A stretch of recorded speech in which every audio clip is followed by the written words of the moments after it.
Hello friend, তোমরা সবাই কেমন আছো? আশা করি ভালো আছো। আবার একটা ছোট্ট মিনি ব্লগ নিয়ে তোমাদের সামনে হাজির হয়ে গেলাম।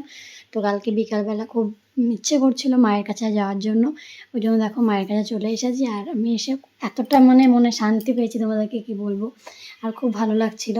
গিয়ে তো থাকাই হয় না, মাঝে মাঝে একটুখানি যাই, 2-1 ঘন্টা থাকি। তারপর দেখো বোনু আমাকে খেতে দিয়েছে পেস্ট্রি।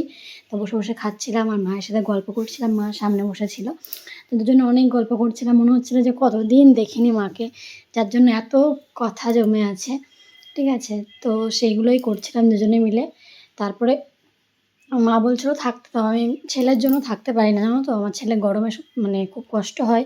আর ওই বাড়ি গেলে একদমই ঘুমাতে চায় না, ওই জন্য আমি আর থাকতেই পারি না। তারপর বোন এখানে মা এখানে তরমুজ এনে দিয়েছে, তরমুজগুলোই খাচ্ছিলাম।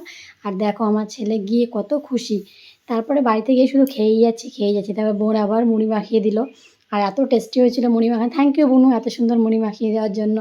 তো মুড়ি খাচ্ছিলাম আর সবার সাথে গল্প করছিলাম। বাবা, আমি, বোনু সবাই মিলে মুড়ি খাচ্ছিলাম আর বসে বসে গল্প করছিলাম। আর ওর দিদিকে দেখো, দিদিকে পেয়ে কত খুশি হয়েছে আর নাচছে কেমন দেখো।